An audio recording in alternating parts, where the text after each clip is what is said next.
Hello beautiful soul! Welcome back to my channel. This is Mei Chang Ame from Japan, Kabayan. Gemini, this reading is for you September 14 to 20, 2024. Maraming salamat po na sa aking subscriber, new subscriber, cross-watcher, at sa mga bagong pasok dyan. Welcome na welcome kayo sa bahay ni Ate Aimee. Maraming salamat din sa nakataba na po sa inyong mga comments. At sa mga nagpa-personal reading, maraming salamat po. Kung gusto nyo na energy nyo lang talaga ang gusto makuha natin, all the details po is nasa baba po ng video na ito. This is a general reading, kabayan. Gemini, kunin mo lang ang sayo at itapon ang hindi naman para sayo. Maaring ito is vice versa, maaring nangyayari or mangyayari pa lang. Use your own intuition, lawakan natin ang ating isipan. Pag hindi nag-fit, huwag mo ipilit dahil marami kayong energy sa mundong ito. Tingnan natin ang energy mo this week, Gemini.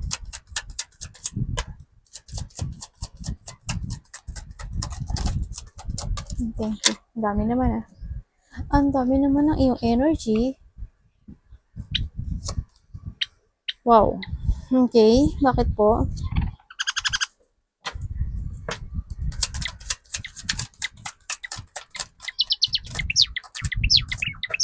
Anak.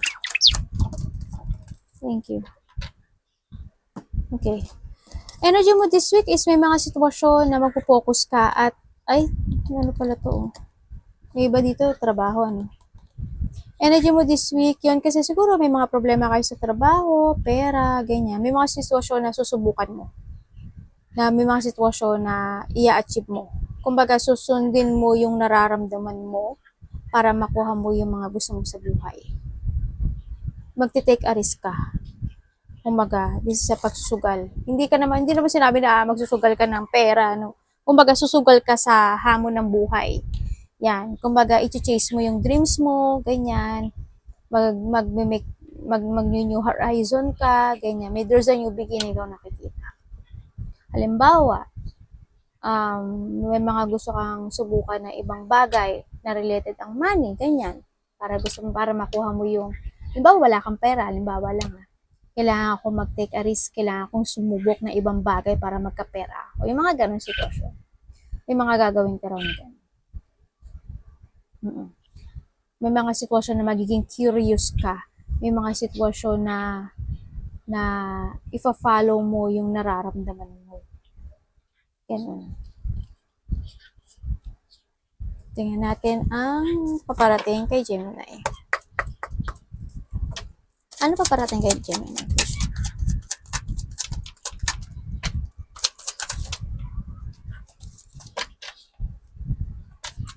Ano pong paparating kay Gemini?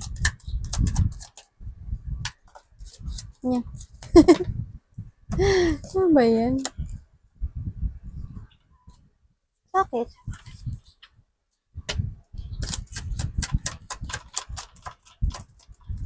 Thank you. Paparating sa'yo, the Queen and the Queen. Ikaw to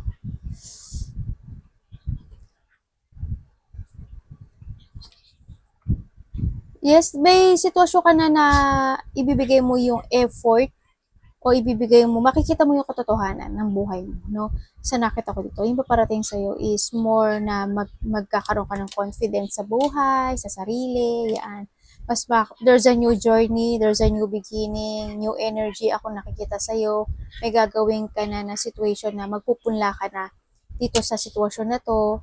And then, yun nga, mas makikita mo yung sarili mo, yung mga katotohanan, at yun na, confident, no, ang nakikita ko. Nandun na rin yung situation na very independent, no, ang nakita ko dito. Magiging totoo ka na sa sarili mo more. Mas magpo-focus ka sa mga idea mo na gawin ito at i-pursue mo siya sa nakikita ko dito. Mabagal man to, pero alam mo yung focus mo. Alam mo yung mga gusto mong gawin. Alam mo yung mga kailangan. No? Ganun ang nakikita ko. Maaaring may mga maaalala ka rin sa mga nakaraan sa nakita ko sa'yo. Marireminizing mo yung mga nangyaring good and bad things, ganyan. May mga sitwasyon siguro na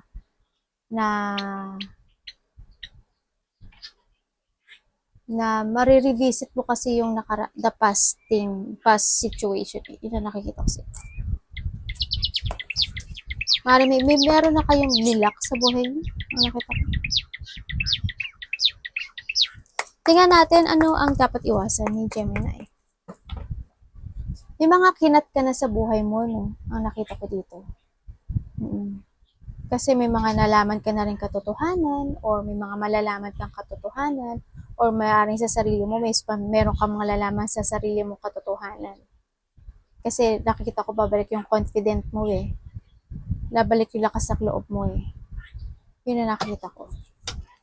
Tingnan natin ang dapat iwasan ni Gemini.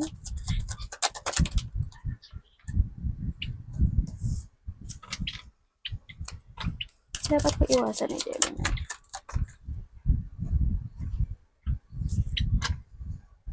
Bakit ano? Bakit?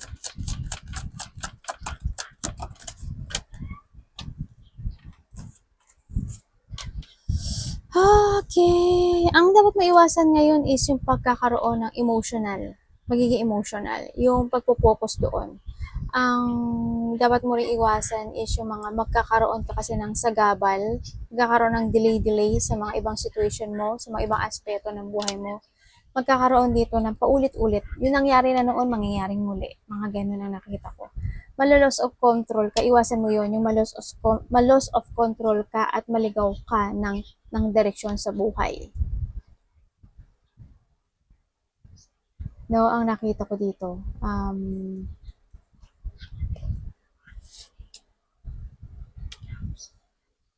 May mga sitwasyon na iwasan mo yung magpatrap sa isang situation na makakapagbigay sa'yo ng frustration.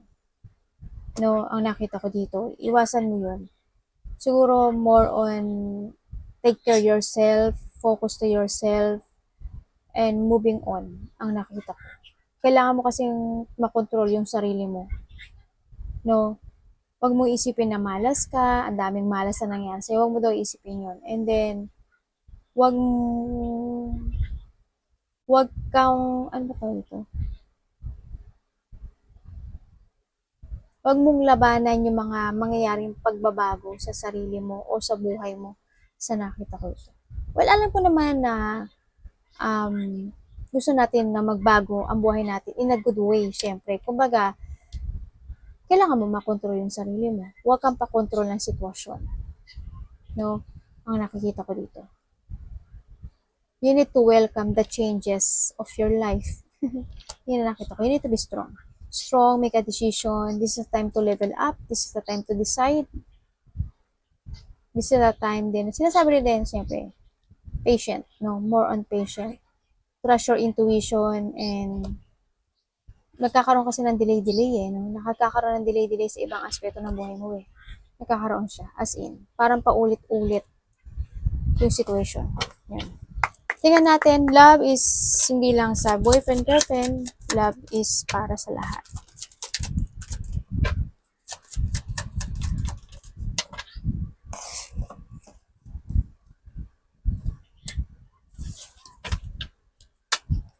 Bakit?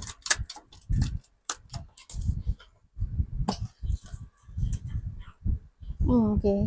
When it comes sa love, sa nakita ko sa'yo dito, hindi ko na nakikita yung feelings no maaring nawala na yung love sa isang tao ako nakikita. Kumbaga na handito ka na nakontento ka na sa sarili mo, no? Yung mga sitwasyon na inalis ka na rin, nahandito na rin, nagkaroon ng mga dipon, ang nakita ko dito. Pero may mga sitwasyon pa rin na natatakot ka o nag-aalala ka. May mga sitwasyon pa rin na hindi mo makita yung katotohanan, no, sa nakikita ko dito. May mga sitwasyon pa rin na maaring nagre-recover ka pa sa mga difficult na sitwasyon na nangyari sa'yo kasi there's a deep mo, yan, no, naghahanap ka pa siguro ng mga kasagutan, naghahanap ka pa, nagsisiyasat ka pa sa sarili mo, ganyan na mga katotohanan, may mga sitwasyon pa na hindi mo alam kung magre-retire ka o kailangan i-withdraw, yung mga ganun. Nagsisearch pa o naghahanap pa ng talagang kaliwanagan dito sa buhay mo, no? Magpapakontrol ng sitwasyon ha. More give effort and take it action. Manindigan, put boundaries, and may taong mga inggit at nagagalit sa'yo. Balancing. Ang nakita ko sa'yo.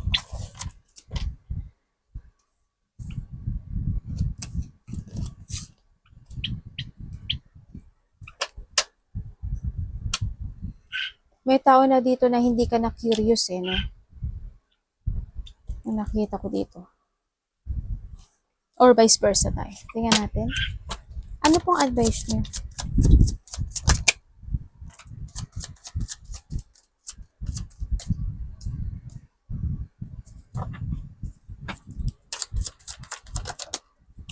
Wala. Galing na ang card mo, no? Palaging tumatapon sa ibaba. Ay, ano ba yan? Bakit po?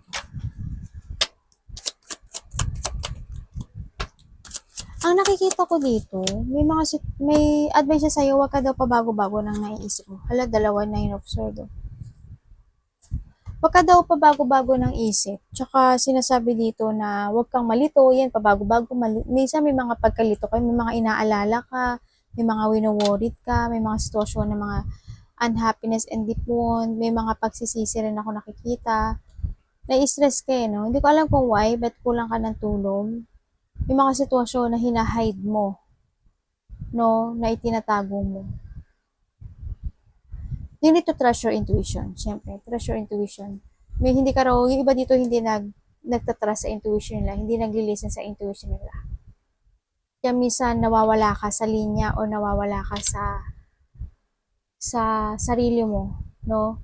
Mga sitwasyon na yun nga,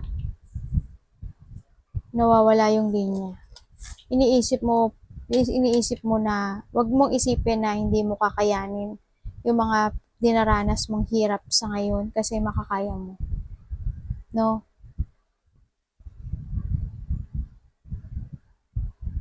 Kung kailangan i-let go, i-withdraw. Ang nakikita ko dito, hanapin mo yung situation na makapagbibigay talaga sa'yo ng fulfillment. Ibig sabihin, may sitwasyon pa dito na hindi natapos, ganyan. Kasi nakita ko pa yung hurt, yung pain mo dito Kasi may tao na hindi totoo. May nagsisinungaling, may nandadaya, or may nandaya. There's a sneaky person, ako nakita. No? Ingat lang din. Trust your intuition talaga. Trust your gut. Yung instinct mo, no? Nagkakaroon ba ka ng migraine? May migraine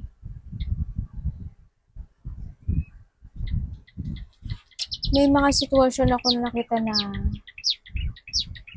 parang sinasabi mo sukdulan yung nangyari sa'yo sa buhay mo. Parang minsan hindi mo na kayang solusyonan, parang sobra-sobra yung nangyaring sakit at pain na to. Sa nakita ko dito. May tao dito na may hidden motive.